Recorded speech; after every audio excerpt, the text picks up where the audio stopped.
Welcome back, folks. Today we need to do a new clutch on the Harley Sportster.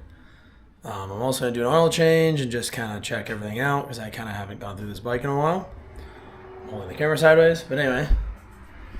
We're doing BARNETT clutch, the extra plate kit, oil filter, and then primary fluid, oil.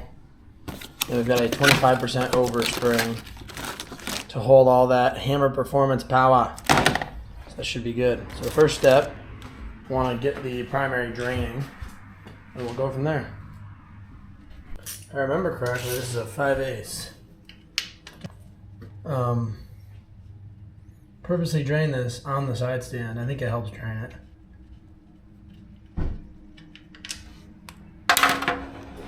Directions say to soak the friction discs 1 to 3 minutes. So we are just going to kind of put them in this bag and keep rotating them. I didn't put a ton of oil in there, but it'll be plenty.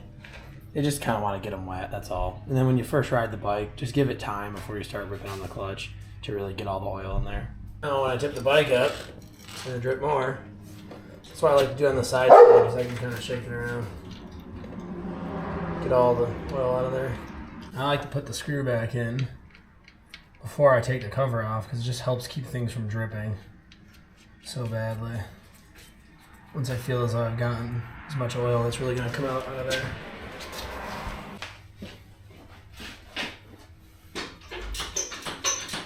Off we go. Now we got to start pulling bolts. Basically just going to remove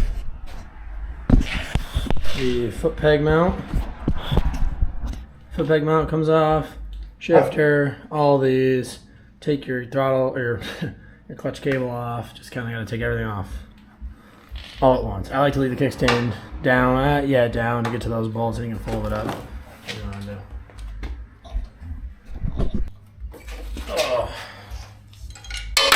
Oh, right in the oil. That's the way that goes. So we got the cardboard. Okay, Doug. 1/2 inch, 9/16. Loosen the clutch cable. Stop barking or you're going inside, buddy. I like to go all the way, just because, to be thorough about it. It's a T27. I take these fellers out first. It is 5/16, not 1/4 inch.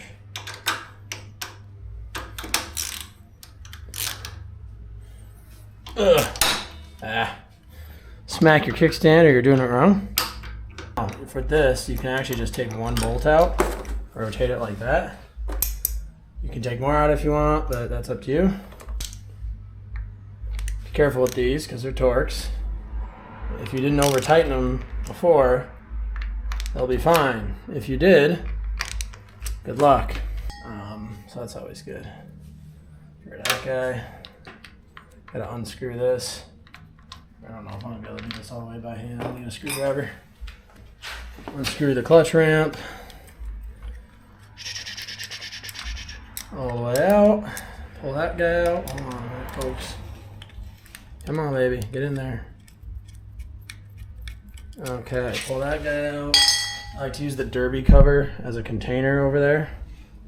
This is kind of the redneck way to do it, I suppose, but it works just fine. It's safe for all the parts. Okay, so now all that's free. You're eventually going to take this off, but not yet. You got to pull here, pull the lever off, the shift lever.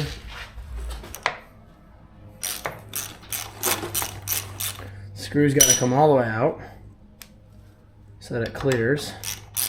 You are actually going to want to take the inspection cover off at some point because you're going to need it when you go to put the primary chain back on. But, and I would take it off while the cover's still on the bike. Just a little bit easier to get off. Yeah, this is going to be locked right on. It'll open up pretty easy. There we go. Yep, perfect. Now we'll pull the inspection cover. Get in there. All right. Those were loose too. All right. Got that off. Leave these derby cover bolts right in here. So now we're going to take off all these guys. So we need yet another Allen head. I do love the fact that Harley didn't commonize some of these bolt sizes, but they might not have really been able to, in fairness. 1, 2. You can get a power tool for this. Get your impact out and to take them off and run them in. I don't know. I'm kind of old school with it. I don't mind doing it by hand. And then these will need to be re-blue Loctited. I would clean the ends of them first. We'll show you that after. Alright folks, we got the neighbor mowing now, so that's always fun. I left the dog inside. And we're going to get the rest of these bolts out. I should have done this earlier, but before we take this fully off, you just want to break that clutch cable line free. Make it easier to undo. Just take the, yeah, see how the case is moving? I've done this earlier, they're not that tight, but take that free, take your last bolt out. Now this one's gonna fall right off because it's been off so recently, but normally you're gonna have to kind of work for this a little bit. So if you gotta work for it, you can very gently take a pry bar like a screwdriver. You can't slam it though. Ideally, you can kind of just hit the sides, the rubber mallet or your hands, kind of work it off that way. Like I said, mine's gonna come right off. And there you go. You also need to loosen the primary chain tensioner, although I actually didn't. So I might have had it a little too loose, but we'll test that when we put it back on. Yeah. We're gonna get this unscrewed. Oh boy, she's leaking everywhere. Let me towel this off first. Put you guys in focus here. Literally just unscrew this off the line. Try not to drop it. It's obviously not great if you do. Ah, okay. So we thread this on here. It's coming back to me. It's coming back to me. Get our screwdriver, stick her in there.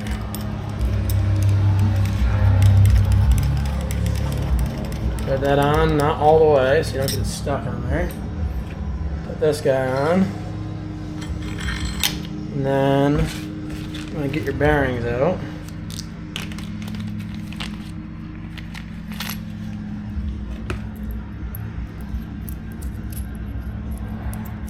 You need flat, bearing cap.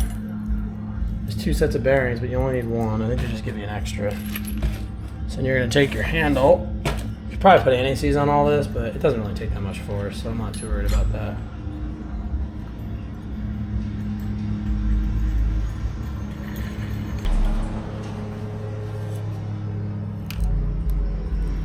Press that spring in. Okay. Just enough. Now we gotta get this snap ring off. Oh yeah, wait, okay. So we gotta compress this in. We gotta push that retaining ring back so that we can get the snap ring off. So we have to compress it a little bit more. I'll hold that there, and I can actually take my snap ring pliers probably, and it's really, I think, more made to be grabbed with a screwdriver. Maybe we'll get a second screwdriver in here. Once you get, there you go. Once you get one part of it out, it comes out pretty easy. Push that in there. Take that guy. There we go. All right, see how easy that is once you kind of get started? Pull that right out. Get this out of the way. And then this whole thing will come off with your spring. And then we can just untension it so that we can put the new spring on. Now we gotta kind of pry out all these discs. So friction on the end, friction at the start, and you just put a steel in between. So it's pretty straightforward, but I like to just keep them in order, just so that if I don't know, get confused, I can reference back to what I have. So these clutch discs look okay. I did inspect them when I was in here in the winter, but she's slipping a little bit. It's not bad, it's not slipping a lot, so it wouldn't surprise me that they're not like smoked. And we got more steels. They never seem to end. Alright guys, so I had an absolute head scratcher for the last half hour probably. This is the, on the stop clutch, this is the final clutch disc that goes on it, right? So basically this slides in, and then you have this little spring plate. However, I noticed in the directions, it specifically says, remove all existing plates, damper seat and spring, or spring plate. So I heard the spring plate's out of there, but the damper seat and spring, which is, I believe, these, were not removed out of there when I did this years and years ago. And then I said, okay, new plate installation. Start with a friction plate, alternate steels and frictions. And then if you look on their website, there should be 9 frictions and 8 steels. Well, if you count this, there's 8 steels, 8 frictions, 1, 2, 3, 4, 5, 6, 7, 8, and there's 8 steels. So you can't possibly start and end with a friction. So then I said to myself, okay, well then I have to reuse these parts from the stock one. However, I then looked at my new clutches, and sure enough, which by the way, this is the exact same kit as that. There are, in fact, 9 frictions. 1, 2, 3, 4, 5, 6, 7, 8, 9, and there's 8 steels. Take my word for it. We can actually, we'll count them. 1, 2, 3, 4, 5, 6, 7, 8. And there's 8 steels. So this will work without using these stock parts to make up the difference. Because you need a certain thickness. You can't just eliminate plates willy-nilly. Guys, this completely threw me for a loop. I was so confused. I don't know if years ago I had accidentally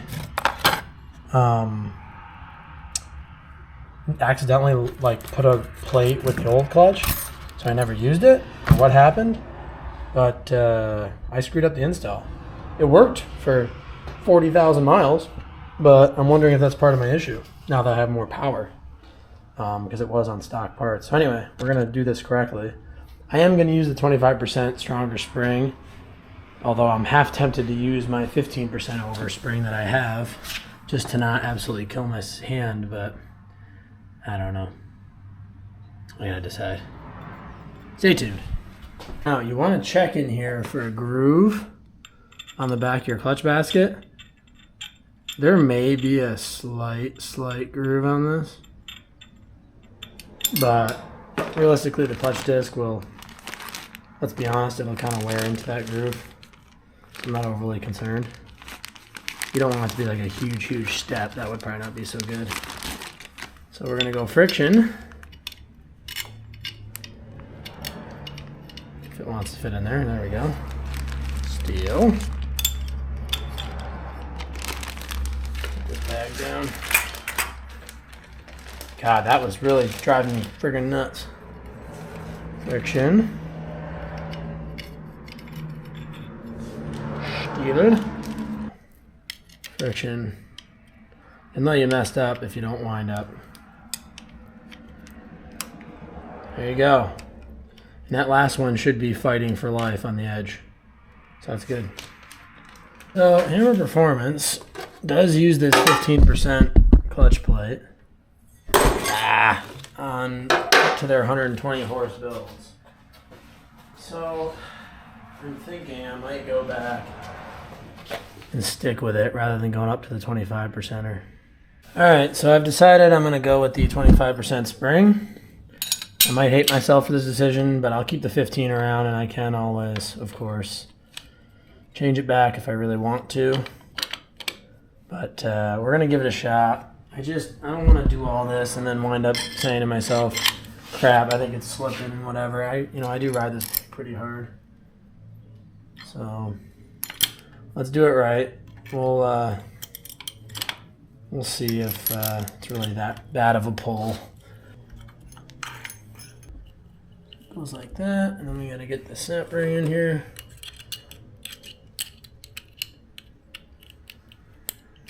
Gotta compress this a little further, I think. Oops. There we go.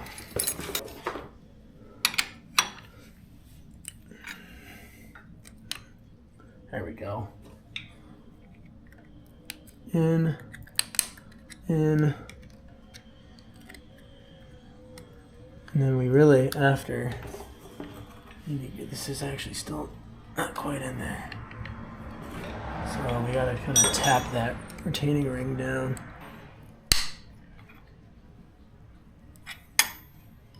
Just heard it click, which is good sound.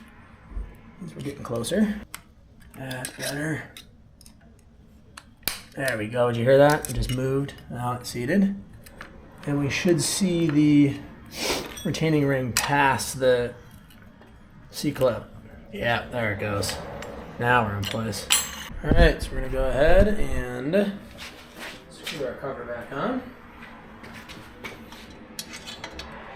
This is my least favorite step of this process.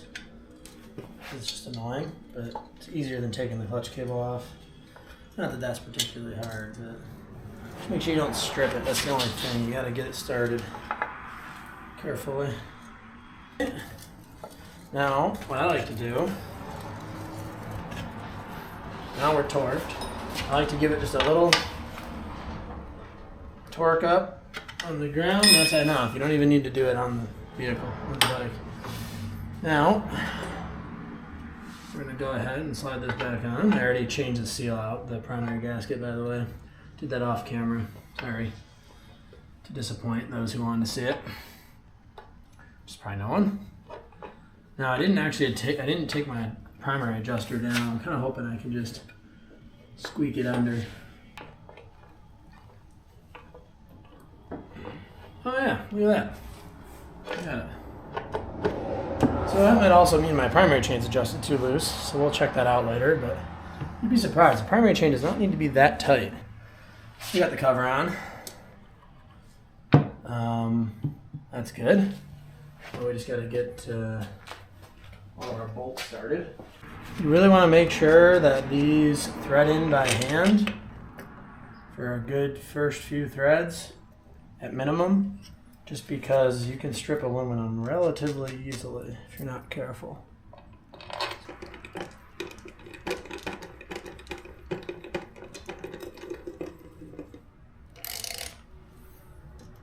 I'm going to cheat a little bit, and I'm actually going to, not that it's really cheating, but I'm going to install the clutch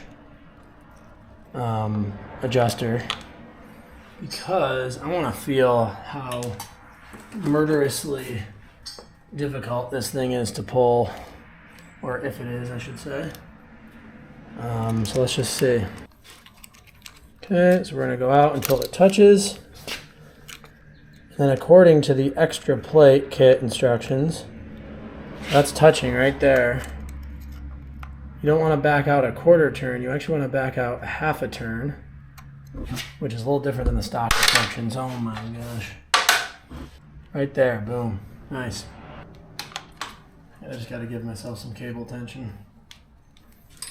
Not the real drag. Alright, so that's close enough to adjust it. Anyway. Holy crap, that is firm. Hey boy. That is a very firm clutch pull. I mean, I think we're gonna rock it, but damn, does that suck. Wow. That is gonna be a pain in the ass. Now we tighten to 110 inch-pounds in a specific sequence, which you can watch me do, and you can actually easily find online, and if I remember, I'll post it in the video. It's actually the number is 110, or 100 to 120, but when that's the case, you always go split the difference to account for your torque wrenches, potential, out of tolerance. The other nice thing is if you forget the sequence, you literally just start essentially in the center of the cover, and then you just go around the world. That's just what the sequence is. So it really doesn't matter that much. You will notice that you really want to go back a second time, because they will move slightly. And I think I've gone so far as to go back a third time. And if you're worried about over tightening by retorquing the bolts, technically you might go over the spec a little bit, but you're not going to break them out of the aluminum by any means. Never had an issue doing that. Shifter on. Oh, hold on, folks. I didn't put this little rubber guy on last time, so we're going to do that this time. Not that it does really anything at all. It's almost more just a cosmetic piece than anything else, but It'll make the people on the internet happy, saying, "Oh, you did the job wrong." Well, you know, it's my bike and it's not a safety concern, so relax. And listen, I like doing stuff right. Don't get me wrong. Okay, now we'll put our inspection cover back on.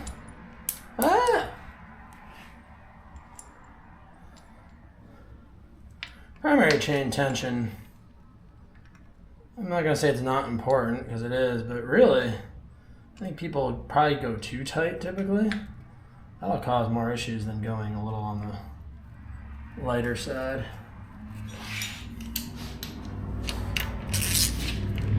Oh, there's a guy cranking on his hoe.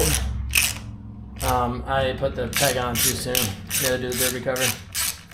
Dum dum dum dum dum. Sorry. This is my unofficial gear oil funnel.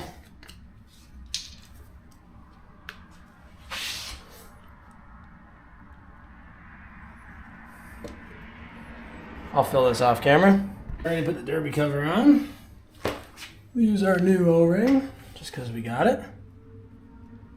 Again, the other ones aren't that old, but trying to get some grease to help hold this in like I usually do.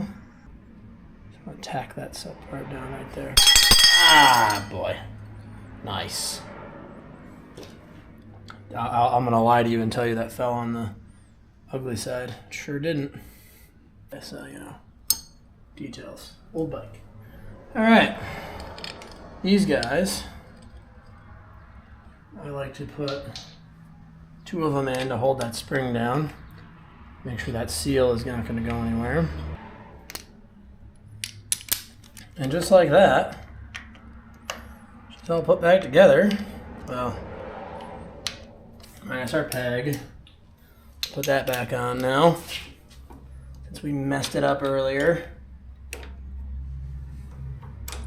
And we do need to tighten the clutch cable again for some reason, which is mildly annoying. Okay, let's get this off the jack. We'll go for a little test drive. I did ride it around a bunch. I'm not sure how the audio came out, so I'm going to talk about it right now. The clutch cable's stiff. However, the clutch works fantastic. We're going to rock and roll for now. We'll figure out an easier pull if we need to. They make like lower resistance clutch cables and whatnot, so we'll cross that bridge when we get there, but for now I'm just going to leave it and see how much it bothers me. I mean, I got massive muscles. I don't know, maybe it won't bother me, maybe it will. I'm definitely not the strongest guy out there, but I don't think I'm weak, right? So we'll see. A lot of it too is just like that fine motor skill of just, you know, gets your forearm. So we'll see what happens. I do think it solves some slipping issues, but we'll get more miles on it and be 100% sure. But now I need to change the Earl. Be careful I don't absolutely burn the living crap out of myself, because I decided to do this with the bike very hot.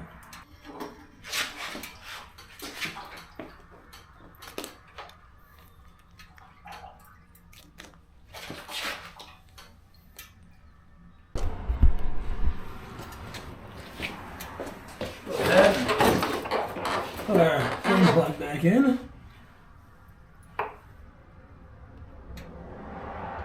Oil nice and warm. That's good.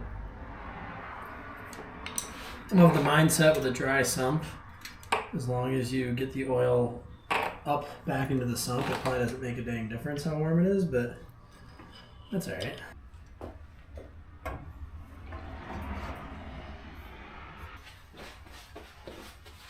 This will be controversial, but I like to do it. I like to take my oil filter, poke a hole in the back of it, and let it drain first. Probably should use a punch, but the nice thing about a screwdriver is you can make a bigger hole. That's seriously not going to work? Come on.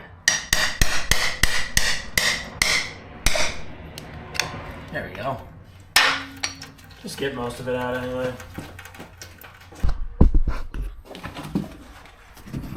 Fill up the old K&N just a little tiny bit. Can't go crazy with these, they're just going to leak all over anyway. That's it. That's all we're doing. A little bit on the O-ring. Although these O-rings come pre-lubed, which is kind of nice. I find if you do this with a filter, you can get it in the pleats, and then you can put it on there without it leaking. See, because it's going to go sit like that anyway on the bike, right? So it's not leaking. I wouldn't put more oil in it than that, or you're just going to make a mess. So if you watch, you won't see really any oil leaking. Maybe a little bit, but not too bad. Also, the faster you can do it, the better. Keep stuff from leaking. Fresh oil is not as bad for the rubber. It's the old oil that eats into the rubber more. Nice. All right, we're getting the ice oil in there, and we're just gonna go ahead and fill up the oil bag. We'll be in good shape.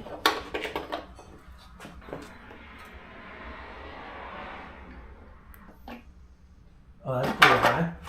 But some of it's got to get in the filter, so we should be all right. Please tell me you're in neutral. I don't think it is. No, it is.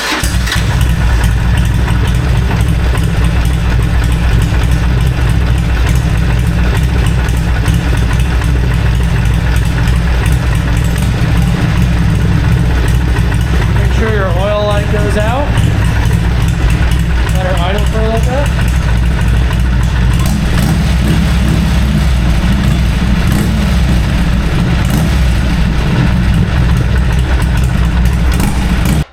Oops. See where we're at. I think that actually dropped down to a good healthy level. Oh, right on the money. 3/4 up on the dipstick. You'll love to see it. We'll ride it around a bit and go from there. You'll love to see it. But, yeah. I think that's going to wrap it up. Oh, boy. That is going to wrap it up. So, as always, thanks for watching. God bless America, and I'll see you in the next one. Goodbye.